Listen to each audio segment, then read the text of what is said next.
We have risen from the ashes to school the masses. Hello, everyone. Welcome to another edition of the Scholars Wrestling Show. I am your man behind the microphone and your current reigning Scholars of Wrestling World Champion. I am Scholar Jeff. Joining us this week, as always, the OG Undisputed Scholar himself. He is Scholar Tarek. Scholar Tarek, are you ready to talk some wrestling tonight, sir? I am ready to talk some wrestling tonight. It is a relatively slow week, but there's still enough to go ahead and just take a bite at a nice, good discussions on. Wow, I completely messed that up. You were fighting back the urge to say I'm going to take a bite out of crime.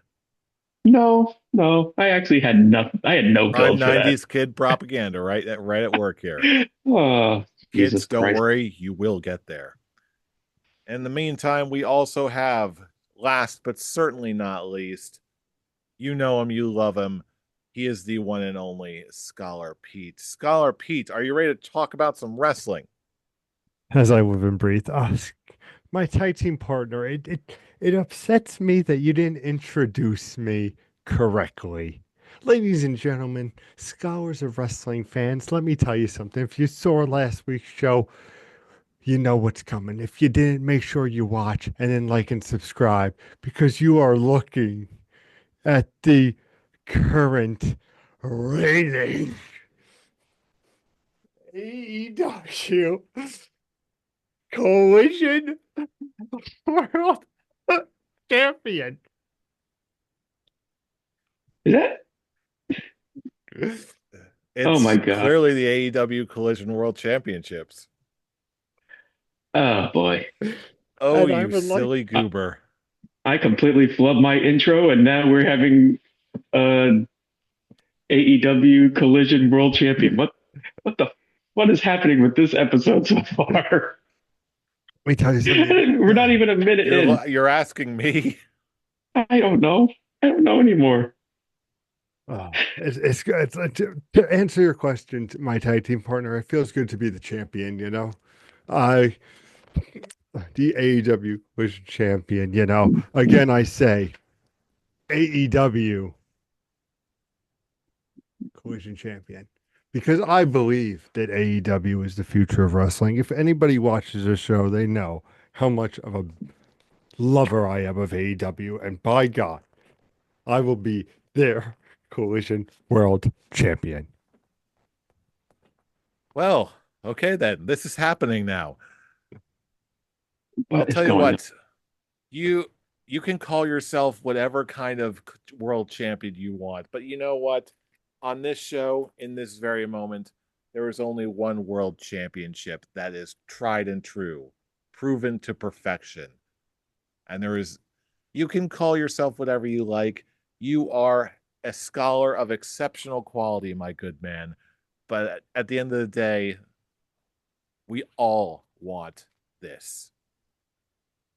Now, we can talk about the legitimacy of the AW Collision World Championship all you want. I'm sure we'll do so again in the future. But like we were talking about off screen recording time, this is the week before Elimination Chamber and 2 weeks before AEW Revolution. These are the final days when everything is being set up for these two monumental wrestling shows. So we need to get into the last remnants of all the pieces that are coming together before us.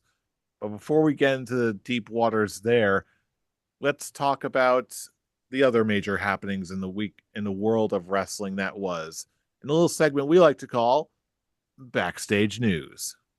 Indeed. Let's just go ahead, peek behind that curtain as we always do, and check in on the little backstage news. Ooh, News. delayed Echo. echoes, meh. But yes, there were some interesting happenings, very unexpected ones this week in the world of professional wrestling. First off, a surprise signing of made official this week to TNA of all places. They got Elijah after the segment that we were talking about a couple weeks ago, where, yeah, it seems like Elijah was going to be teaming with the Righteous, maybe going to Ring of Honor.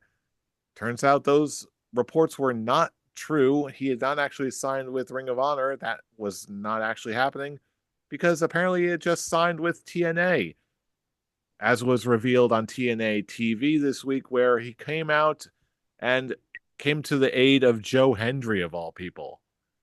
So I'll tell you what, this was not expected at all, but it was absolutely a welcome one. Not only am I glad to see Elijah wrestling for a major promotion, especially for TNA now that's kicking up steam again, but now to also be featured alongside Joe Hendry. And he's still known, he's still in the mix, and I'm just glad to see it. Gentlemen, your thoughts? I mean, My Kevin. only oh, you can go first on No, this one. I'm like, I don't know no, who to cue right now. excuse me. To the undisputed scholar. You know, the floor is yours. Ah, all I can really say, my initial response is I just can't wait for the inevitable duet between Elijah and Joe Hendry. I That's think really it all I may have got to already say. happened. But not for 2025 duet with the returning Elijah. No, no, we're gonna get some brand new material. Anyway, moving on to you, Scholar Pete. Reactions, thoughts. Where do you think this whole Elijah thing is going? Well, I mean, it's got to be upsetting Kevin Owens, you know. Well, who is he? Is he Elijah? Is he Ezekiel? Who is this man? But let me tell you, Kevin Owens aside, I think this is great for TNA. I think this is great for the placement they put him in with Joe Hendry. I mean, they're both musical performers. To what Scholar Tark was saying just before, it's you want to see these big moments. You're going to see this collaboration of them two singing. What a way to bring him in to make him relevant again. And that's just because, you know, with all the years that come by, where is he going? Is he going to be on the indie scene? Is he going to ROH? And like you said, Scholar Jeff, the resurgence of TNA and what's happening right now, it's just been great. So why not throw him with the World Heavyweight Champion? I think this is great. I think this is only potential can come from here. I hope TNA keeps going in this direction. They have my attention. I have not thought about TNA and enjoying their program in quite some time, and this has sparked my interest to go. Let me see what you guys got. Let me see what you do with this angle. I'm all about this, and I can't wait to see more. For sure. And this is absolutely looking like the more things go on, the more steam at TNA is picking up, and the more I can't wait to see more. But now we're not the only ones who are going to see more. It just announced tonight, and the night we're recording this, it was made official that WrestleMania 42, as many of us predicted, that WrestleMania 42 is going to be hosted in New Orleans, Louisiana. And Pete, I believe we got something from the resident Saints fan in the house about all We this. do. Let me tell you something, ladies and gentlemen. What it is to be a Saints fan is so great. Let me tell y'all, for the sports fans out there, for the professional wrestling fans out there, the Superdome is where you want to go. That's where the big dogs play. We just had the Super Bowl, the Chiefs, the Eagles smacking around them Chiefs to get them not to have that three-peat. Thank goodness. You got WrestleMania coming back to the Superdome. Like, just great moments. You remember when it was there years ago. I mean, I love it. It's always a great time there. I think that it's great that like it shows everybody knew. Like I said, the announcement was pretty much imminent that we all knew that this was coming. But to make it official, to say that hey, this party, we're gonna be partying on Bourbon Street all day. Let's go! I cannot wait to see WrestleMania back in the Superdome. Awesome stuff. Tarek, any closing thoughts on WrestleMania 42 being back in New Orleans? I'm now just curious on how I would say similar or different the WrestleMania logo is going to be. Is it going to be anywhere close to what it looked like when it was in New Orleans for WrestleMania 30, I believe? Mhm. I caught the logo. The it is very similar looking. Oh, is The it? fleur de lis is not quite as big and pronounced as the Oh, WrestleMania 30 sign, but oh, it so they did is reveal it on SmackDown. they did reveal it on SmackDown. It's a lot more. trimmed up and subtle, if that makes sense. Hmm, If you're okay. by the time you're watching this, you probably have seen it all scattered all over social media. It's a known entity. You'll know what I'm talking about when by the time this goes live. Oh, definitely. But yes, those were the latest happenings in backstage news. But now I'd say it's time to move on to the actual shows themselves, starting with this week's episode of Monday Night Raw, where we got the final entrance in the Elimination Chamber matches. We've got Roxanne Perez for the women, and we've got Seth Rollins going into the chamber for the men.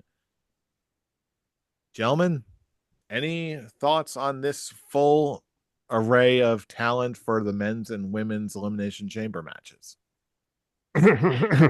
Apologies about the coughing, gentlemen. Let me tell you something that is just fantastic. Perez coming to the Elimination Chamber. By God, do I want to see greatness from this gal come the Elimination Chamber time. I mean, she had such a great run in NXT. To see her on the main roster, absolutely fantastic. And then we move to the architect, the Messiah. You have Seth freaking Rollins coming up in the sixth spot of the chamber. I mean, you know what you're going to get from Seth Rollins. You know that we just got to figure out who the hell he's facing at Mania because it seems like everybody's locked up but him. So I'd be curious to see what part he plays in the chamber when it comes.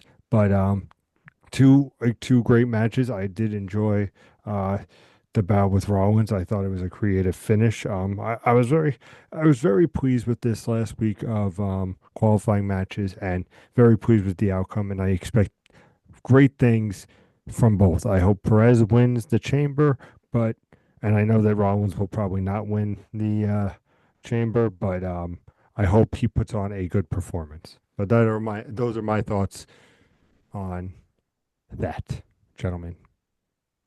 How about you, Scholar Tarek? Any reactions to knowing that to now that we have the full field for the Elimination Chamber matches? Does this change anything in your mind, or does it make things a little bit more complex? What are your thoughts? It just now makes me look at just you look at this lineup, and all I can really think about is who can they who really has like that right momentum to face Cody Rhodes now that we know that Cody Rhodes is going to be the champion, is going to be the one the winner faces at WrestleMania. Um, I must say, just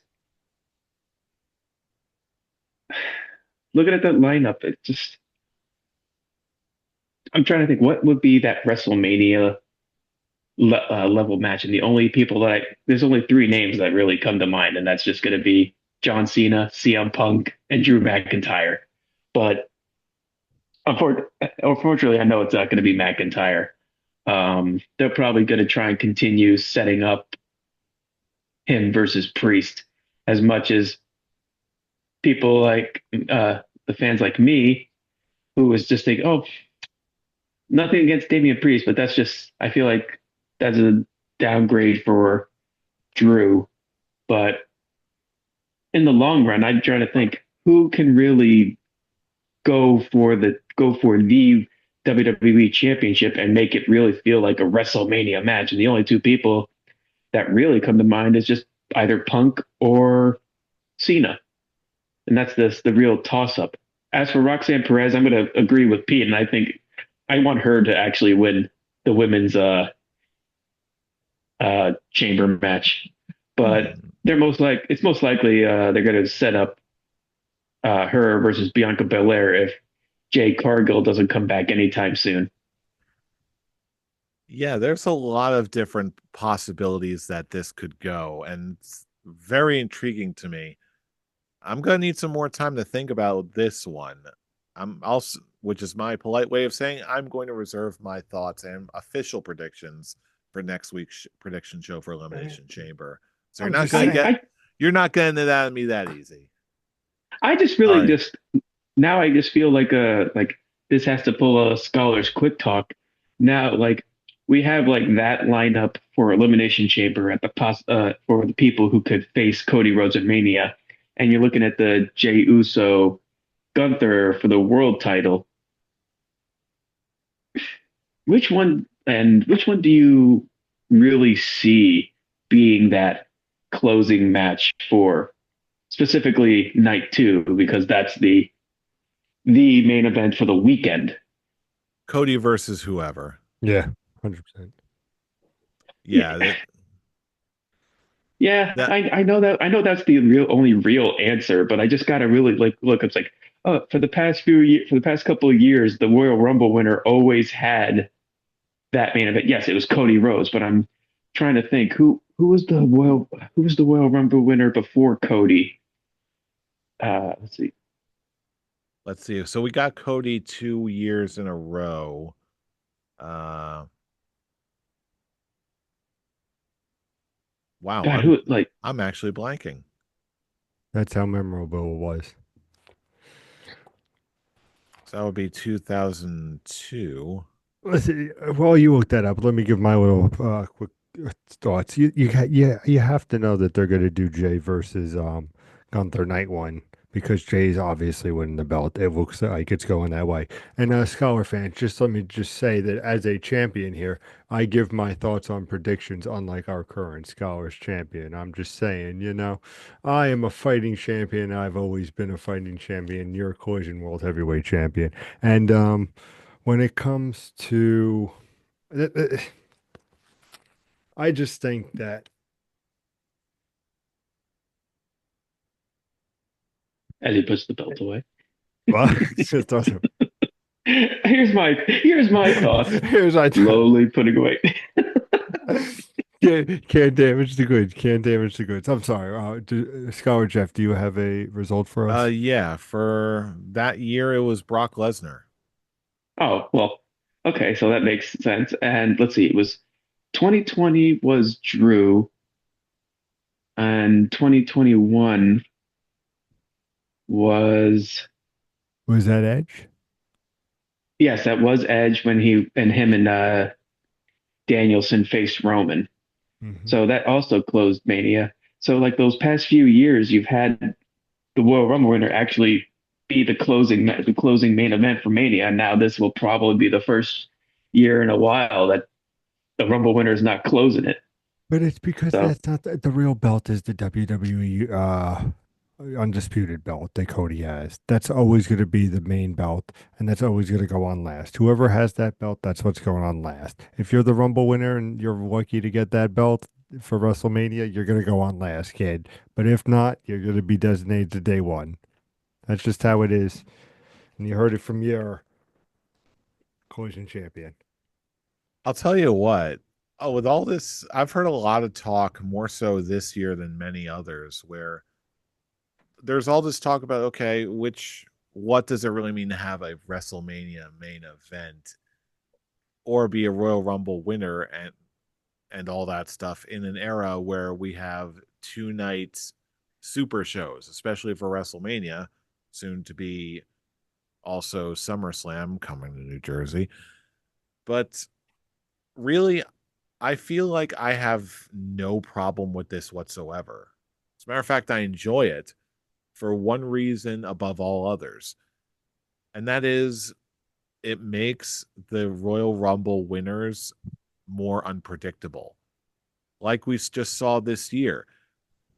If a winner of a Royal Rumble can have a major spot, it automatically opens up 4 different possibilities, which in turn determine so many other different possible winners for a Royal Rumble match. What do I mean by that? Take this year as a perfect example, the 2025 Royal Rumble. Virtually no one predicted main event Jey Uso to win the thing. No, one did in our now, Rumble game. yeah, one out of like 20 something people in our pool. One person. Now you have to, this opens up a whole other can of worms in terms of, okay, which title is he going to go for once that's declared? What night of main event what night's main event for WrestleMania is this going to be, if any at all? Is there going to be a women's world championship match that's going to take that place? Will another belt end up going there? Will The Rock come back and just hijack another main event? Like, this one little difference adds into so many other possibilities that can be explored in future Royal Rumbles going forward. And that to me, like, yeah, if there's like another Cody Rhodes situation where it's absolutely has to be that, yeah, this is the guy who's winning, no question. It adds more questions to most Royal Rumbles where in ordinarily there would be none or one at best. Does this make sense to you all? It does, but it just also, I guess it also just like how some people would realize like, oh, it's the main event of night two that really matters. So it's just like adding fuel to that argument. And that's another argument I get. I still, yes, I'm one of the people in the camp that thinks each main event actually is a main event. It's the main event of like, oh yeah, I main event at WrestleMania. Yeah, yeah, it's night one, but it's still a main event because that show has to end. So I just feel like Yeah. if it's main eventing night one, it just feels like, oh well, yes, it's the main event, but it's still the show, like the WrestleMania show has to continue. So it's like a really mixed bag for like, Yeah. okay, so it's like, does that mean that it's like, oh, if you're main eventing night one, then is it them looking down on you? It's like, oh, we don't think you're it's like ranked enough to go on to the final match of the weekend. That kind of ordeal. It adds that question. Is like, oh, do they hold WWE hold you at that level? Or are they just like, oh yeah, it's basically like, or is it going to be like, oh yeah, let's say it's someone like Dolph Ziggler winning the Rumble and it's like, oh yeah, yeah, it's like you won, but actually instead of like uh, a possible scenario, we'll use the actual scenario, like when Sheamus won the Royal Rumble, and that led to instead of him getting main eventing, instead they just had him open the match with Danielson. Granted, it was only for 18 seconds, but it's still the fact of like, oh yeah, the Royal Rumble winner, he didn't get the main event, he just got the opening match. Is it it's kind of opens that question is like, are you ranked high enough to be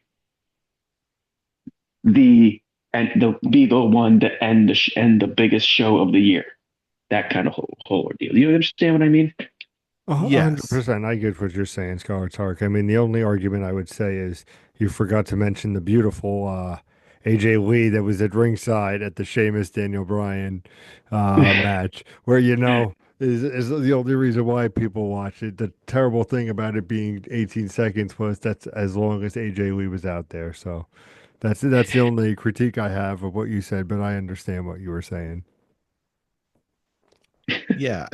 I'll tell you what, I definitely felt the same way for a while. I was really struggling with this whole idea of wait, the main event is always the last match. And if it's still the same show, or at least that was the perception. So the main event was the last match on night two. What and anything else I used to think was just like, okay, a bunch of sales propaganda, whatever. No one cares. It wasn't real. But then I'll tell you the moment that changed for me. It was whatever year it was that the main event of night one of WrestleMania was Sasha Banks versus Bianca Belair. And you saw all the emotion on their faces of both Bianca and Sasha. Sasha Banks is not that good of an actress. I believe that to be 100% authentic. That emotion, it all told me it was real to them. And if it's real to them, then I'm willing to buy in that there is some measure of authenticity there. And that no one's just buying into this, that it is a legitimate main event. And that point was also driven home in a very unexpected place just this past year when I was looking at the the chairs for WrestleMania 40, where there was actually, when you were able to get the chairs for WrestleMania night 1 and night 2 are actually different. I'm not sure if you were aware of this, where they both had the main event of each individual night printed on the chairs. I've got the That's night cool. 2 one that has Cody versus Roman, but then the night 1 chair was the tag match. It Hmm. was Seth and Cody versus Rock and Roman. Again, two different chair designs, but it's for just so they can sell more chairs, yada yada, I'm sure. But really, it was just one of those things like gives it a little bit of legitimacy where I can just say, okay, this isn't just a sales pitch. There is some weight to this claim that whether or not you don't have to wait for night two, the last match of night 2 to get the big fight feel that you're looking for. If that all adds up to you. I get what you're saying, and uh, I guess the only counter argument I have is like if the main event was something other than that tag match. I mean, granted, like the Rock storyline pretty much took over that WrestleMania, so like who knows what the main event of night one would have actually been if the Rock didn't try and take over last year's WrestleMania. And if that would have been the case, would that main event have had its own chair? It could have, but it's just like that whole flipping of the coin. We don't know. But I guess I'm just gonna pull the one of your tricks, fool, and just be optimistic and say yeah. But there is that possibility of like okay, it's you never know. Yeah, and that's one sort of benefit. I'm going to put it that way to what we're to this time in wrestling that we've got right now is that there's still so many different ways that where all the puzzle pieces for WrestleMania can fit. And we still have a whole bunch of other things that are leading up to that, including for Elimination Chamber also announced this week. We're going to be getting another match between Kevin Owens and Sami Zayn in Elimination Chamber, this time in an unsanctioned match. It seems like we're hitting the break glass when in need of a good feud, break glass on the Owens versus Zayn chapter 173. Uh, for you guys, I'm gonna put it right out there to you. Is there still some interest in this kind of a match, or do you feel like it's okay, it's just the same retread of something we've already seen before? What do you It's think? it's match 173, like you said. Is it worth turning the page? Is that the question on these two gentlemen that have grown up together, worked together over numerous promotions? You want them to put on another banger classic to create, to innovate, to redesign? You're going to get that from Kevin Owens and Sami Zayn. Throwing in unsanctioned match, you're going to see even more greatness from these two. These two are top performers. You can make it, watch it all day, but the facts of the matter are this. I am the Collision World Heavyweight Champion. Oh, Kevin Owens is the ultimate bad guy heel, and Sami Zayn is that sympathetic baby face. And people love Sami Zayn, and people hate Kevin Owens. It's peanut butter and jelly. It works together great. You put it on a sandwich, you eat it, it's delicious. I cannot wait for this unsanctioned match. Give me a match where these gentlemen just put on a show and entertain us for 20 to 30 minutes. Scholar Tark, what say you? I'm also really looking forward to this match because I know these two can deliver. I mean, yeah, as we said, the history they've had in many different promotions. Me personally, I would have preferred to have them both have their one-on-one match at WrestleMania, just so that's just something they both can just accomplish together. But that's most likely they're just saving Kevin Owens for returning Randy Orton for WrestleMania since the heel turn really it started with Cody, but like that real big moment of his heel turn started with Randy. Uh, so I have no problems with this. I think they're going to put on a great match. Again, I would have still preferred it at WrestleMania, but obviously it's understandable why they're not. I mean, they're doing it in front of a Montreal crowd. You can't really call for anything like making more sense than that. And this is probably where radio, since it's unsanctioned, it's probably where we're going to have the seed starting to plant uh for the build for Owens versus Orton. And who knows, maybe for Sami Zayn, we probably have him versus Karrion Cross, since that feud has been starting to build for a long time. And they're probably even going to stem here with Sammy giving into the hate. Looks like he's going to start that heel turn, which it's something that even the wrestling community has noticed that when you have some interactions with Karrion Cross, you will turn heel. A lot of characters have done that, and Sammy will be the first one to not give into the hate. It'll be that successful give into that hate storyline that John Cena and Kane had all those years I was ago. waiting for you to say embrace the hate. I was waiting for you to say it.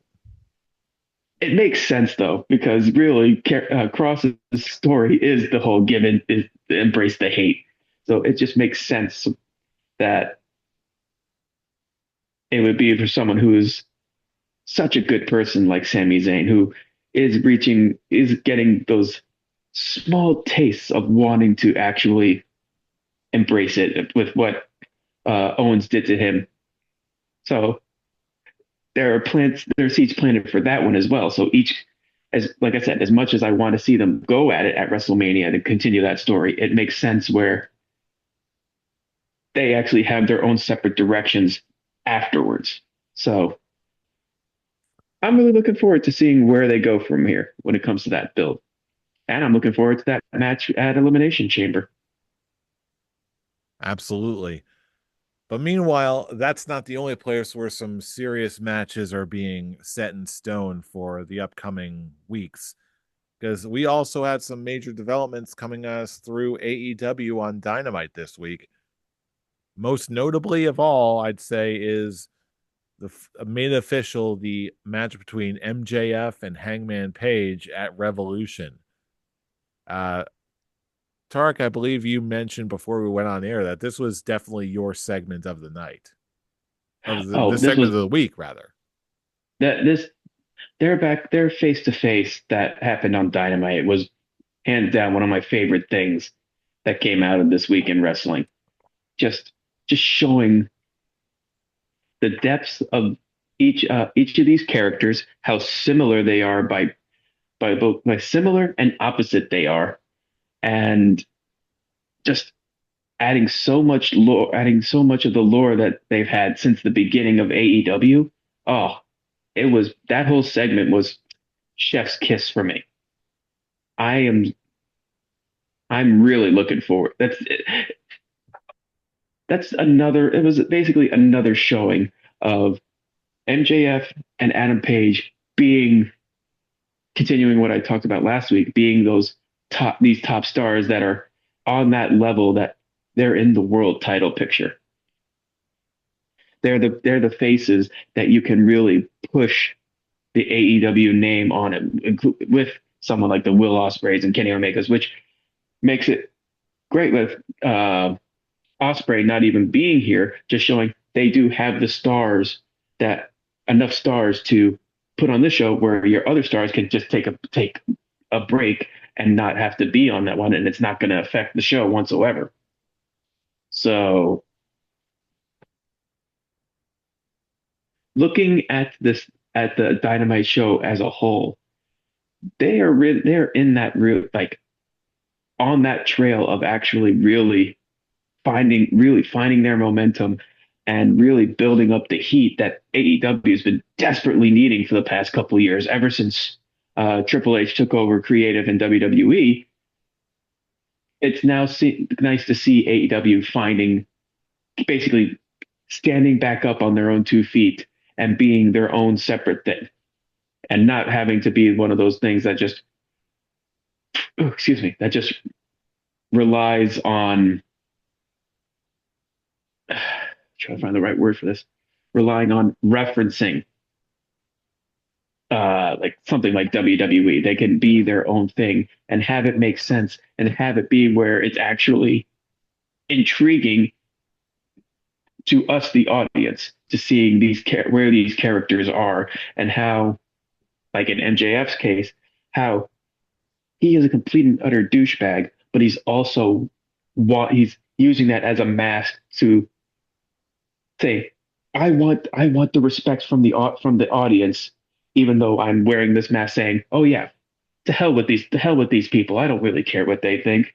And when you have Adam Page, where he thinks the world is against him, and that it's like, oh, you guys all turned your back on me, so I'm just going to be an asshole about it. But that's not who you really are. You're just letting your demons take over. And now we have the story of now he's fighting past these demons and showing he is a good person. You have Christopher Daniels coming back and say, this is who you really are.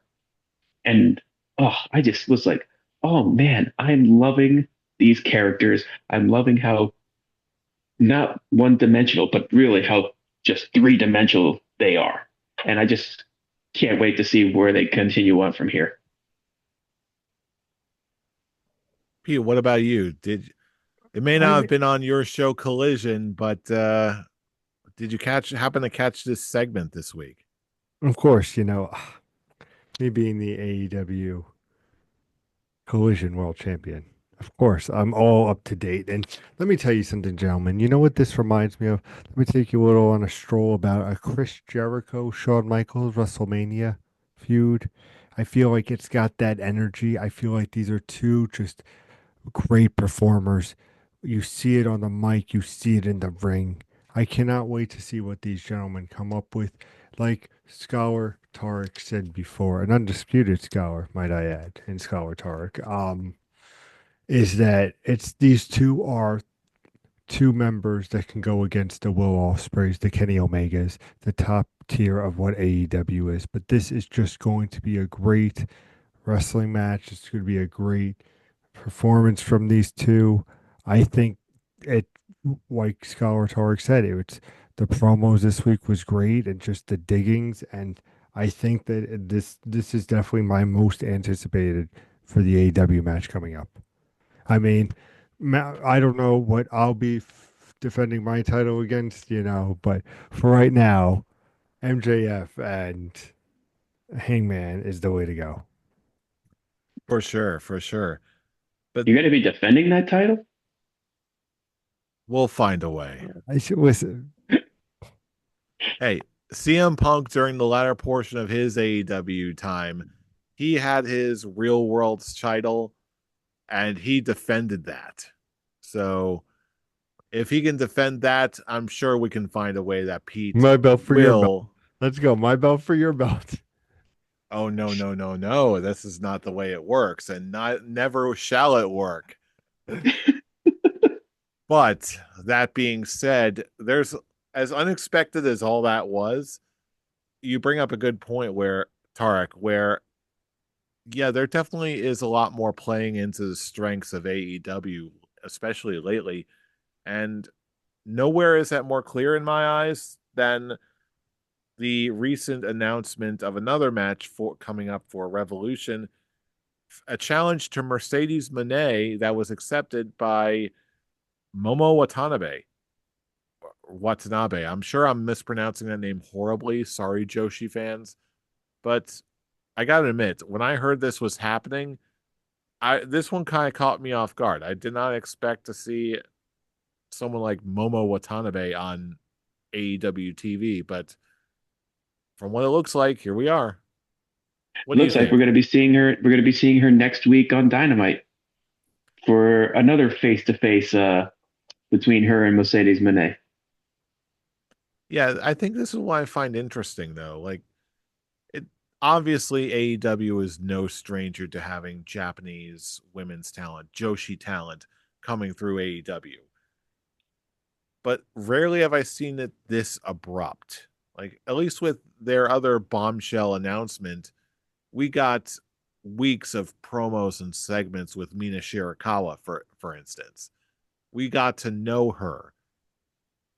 At least with someone like Yuka Sakazaki. Again, no real promos, but week after week, match after match after match. We got to know her. Same thing with Riho, same thing with why am I blanking? Hikaru Shida. We've got to know them more on screen. Right now, it seems like, at least to an American audience, it seems like Momo Watanabe is just sort of coming out of nowhere. Am I the only one who's bothered by this, or is it just like, okay, another great match that's going on the Revolution card? What do you all make of this?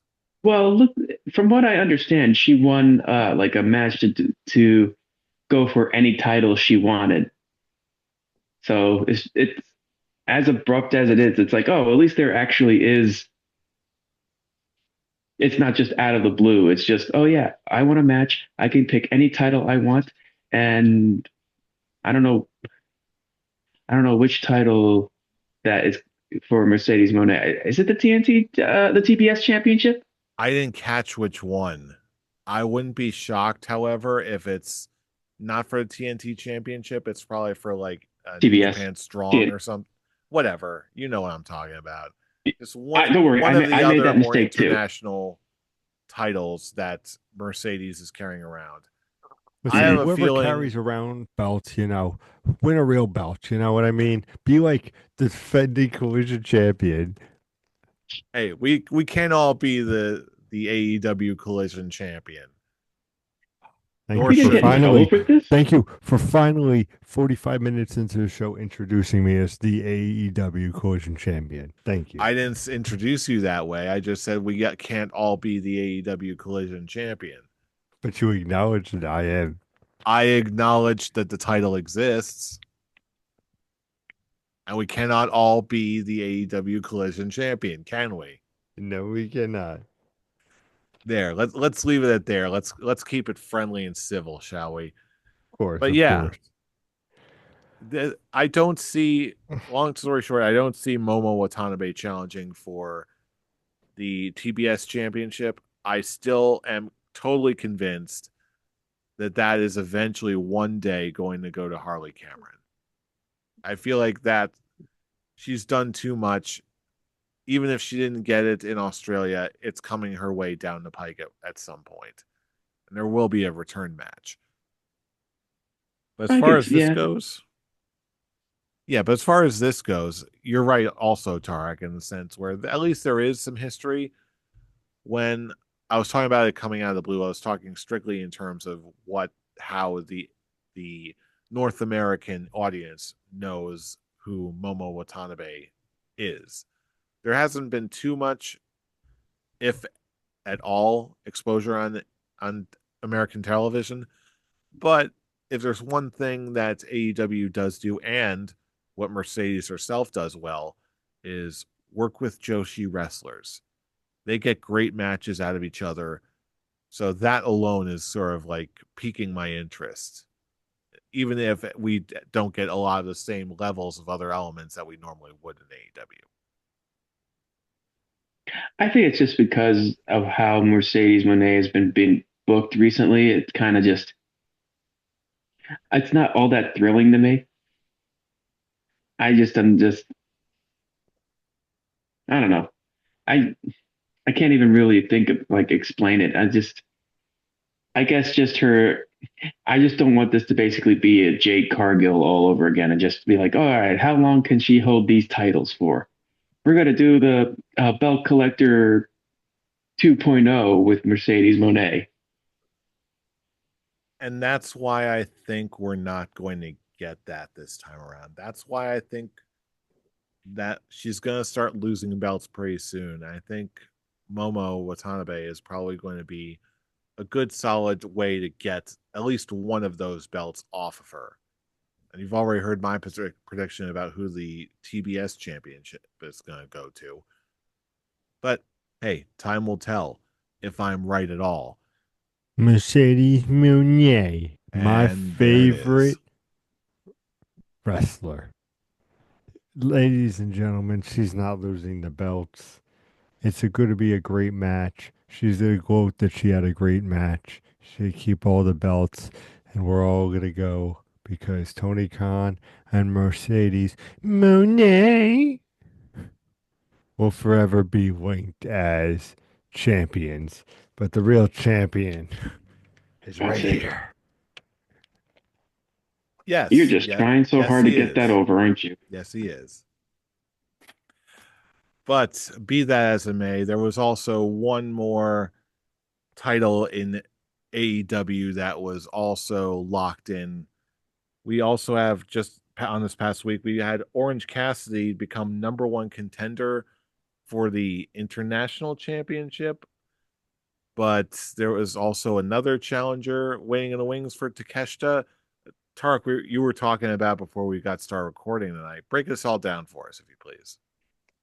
I wish I knew how to break this down because from just what I understand on the show is that the winner of Orange Cassidy and Roderick Strong. Roderick, no. There it is. I had to do it. I had to do it at least once.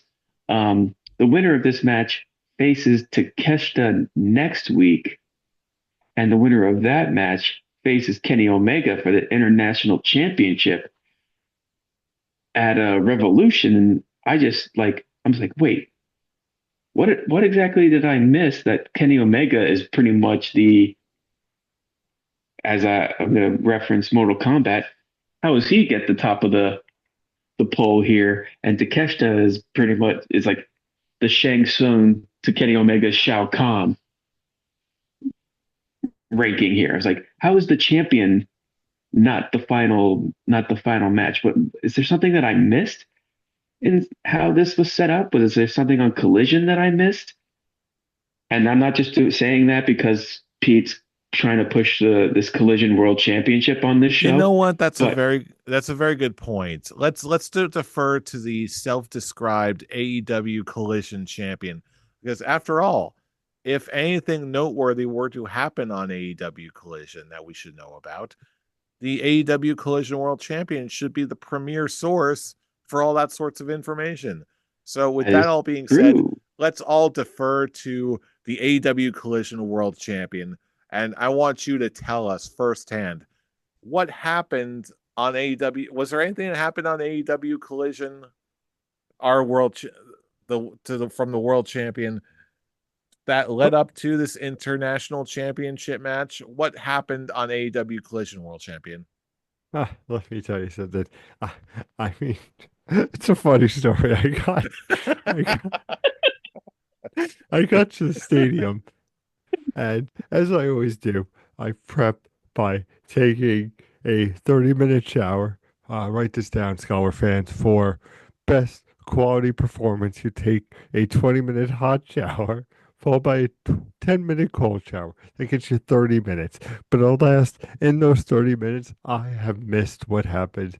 But fear not, boys. I have my sources from AEW that has confirmed that freshly squeezed Orange Cassidy will indeed face Takeshita for the International Championship next week on Dynamite. That's So he doesn't know either. Riveting boots on the ground reporting from let me our AEW Collision let World me let me Champion. tell you something. When you're champion, you got to keep loose. You got to keep flexible. That's why 30-minute showers. I apologize. As a champion, I can't always be watching. Sometimes a champion's got to do what a champion's got to do. You got to tell, everybody like Ricochet to get off my back because that way I can focus on the people and giving them what they need. So I'm sorry, but as champion, you got to prep the right way. 30 I will minutes, 20 say, hot, 10 cold, ladies and gentlemen. okay, I think we've done singling Pete on this one, but I will reference, I will acknowledge, at least when he mentioned Ricochet, I have to admit that promo that he did on Dynamite this week was actually a very good one. Hmm. It just shows that he now has a good character for during his time in AEW. I liked his promo that he had with Prince Nana and how some people are referring to the what was the name that he called it? The robe that Ricochet has.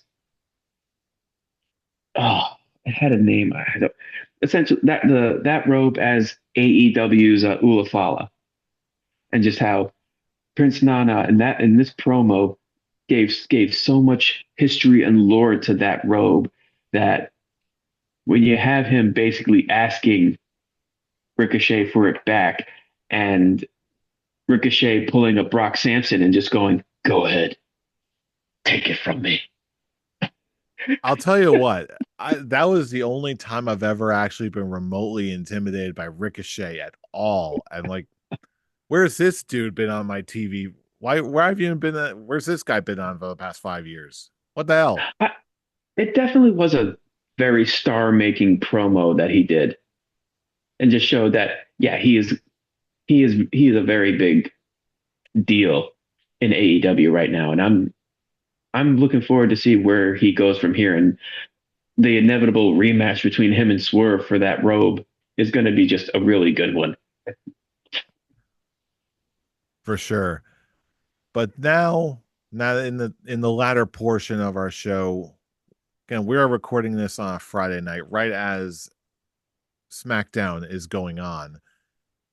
And we also got quite the interesting promo from The Rock and Cody Rhodes to close out the week.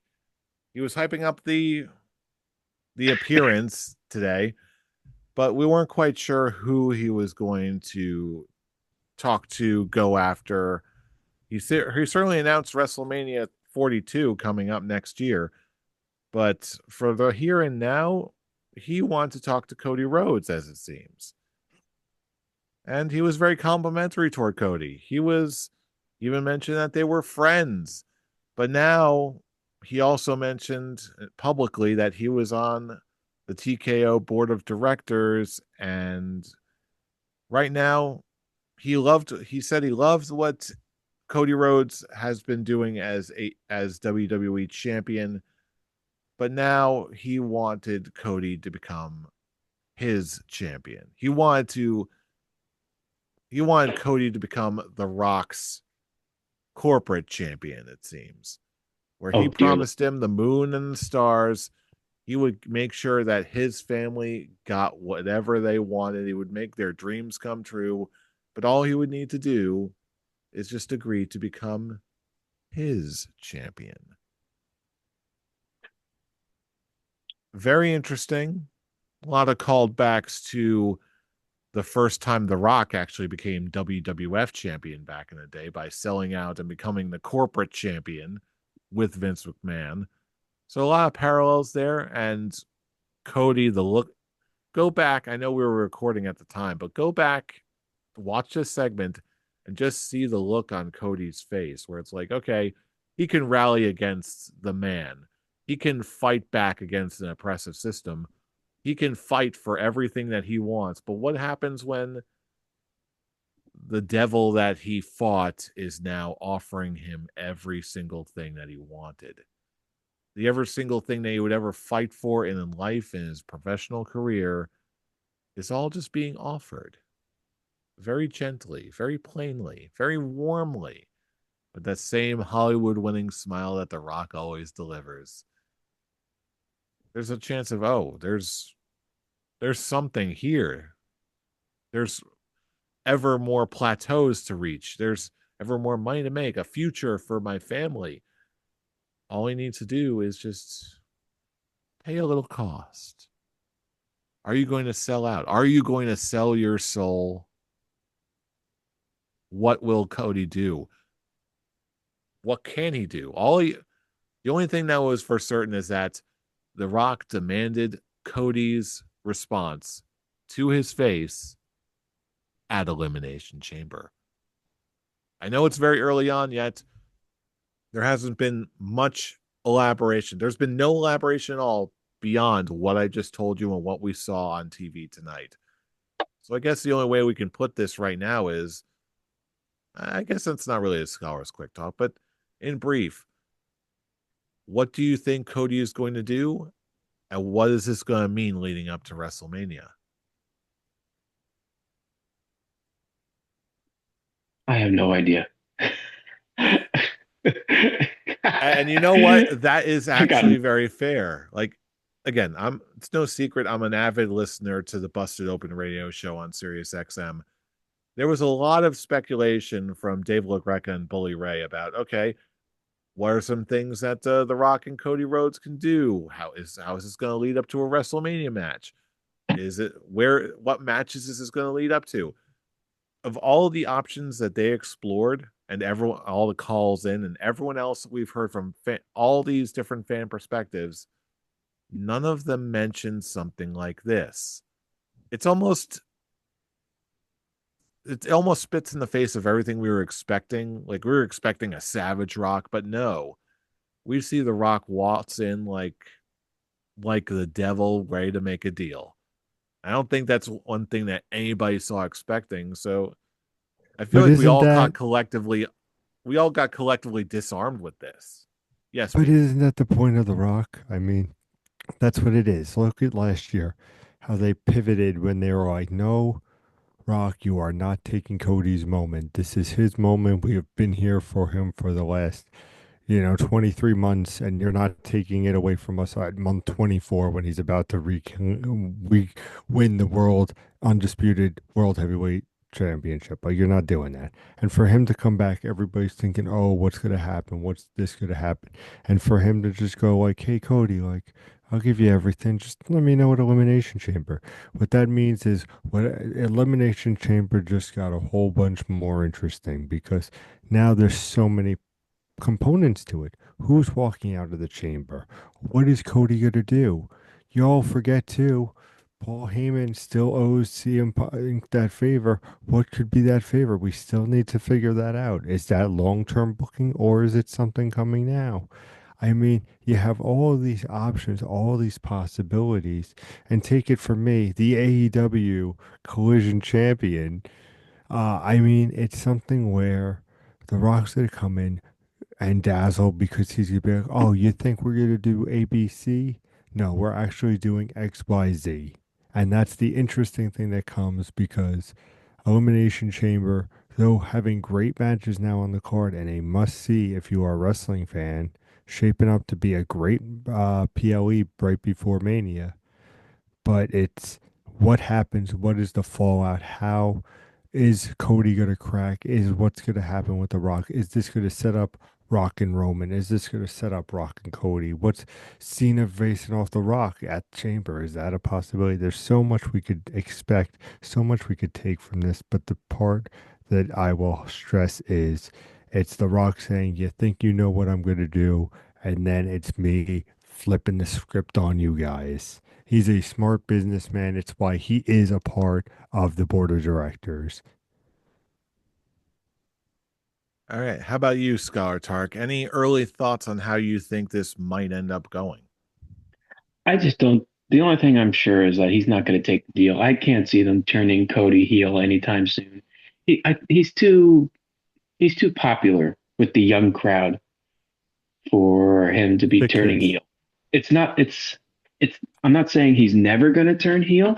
I just don't think it's the right time for It's him for to the turn kids. heel. For the kids.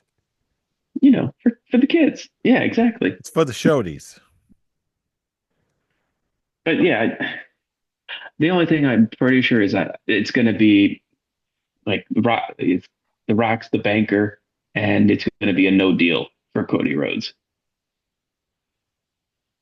I don't know if that's going to lead to like, oh, man, it just now just makes me question. I'm thinking about it.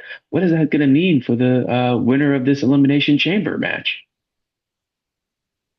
Well, That's what I'm saying, gentlemen. that is the question, isn't it? That's what it's something where you think he's gonna shove himself in, but number of people can win this match. Cena wins, you have a face off with The Rock. Punk wins, you have a face off with The Rock. People want to see these moments, and then you have those two being the obvious winners. You have obviously the Seth Rollins, the Drew McIntyres, the Logan Pauls. Who knows? Maybe he'll be lucky one day, but you have all these personalities, all these people in this chamber, like, and him to for Cody to be like, no, like, I'm not your buddy. Like, what what does that turn for Mania season? What is The Rock gonna be friend CM Punk? Is he gonna be friend Cena? Like, that's the one thing that I will say about when The Rock comes back. Like, it's you don't know what you're getting.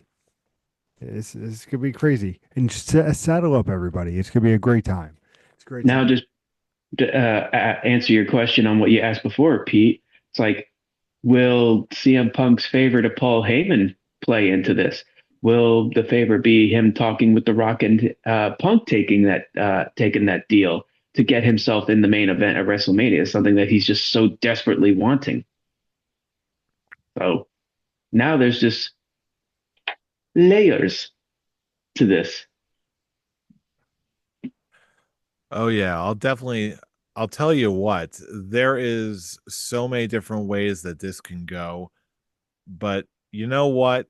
I am very excited to see what happens. But now is the time of our show where we're going to see what happens next week. But now we want to hear what you think all across the internet.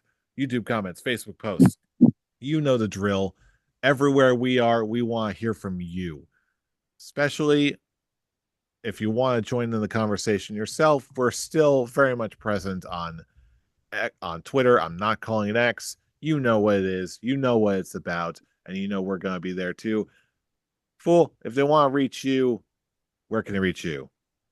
You can reach me at the Avatar, and just be sure to like the video and subscribe to the channel. Just keep it Like and so we can subscribe. build up, so we can build up our channel to do more on our channel. Yay! We all love the love. Show us some love if you can. And of course, Scholar Pete, the new AEW Collision World Champion. Where can he reach you? Oh, thank you, my tag team partner. It's such a beautiful introduction. I mean, like a voice of an angel. But if you want to hear a scholar talk just beautifully to you, you can follow me at Improv Pete.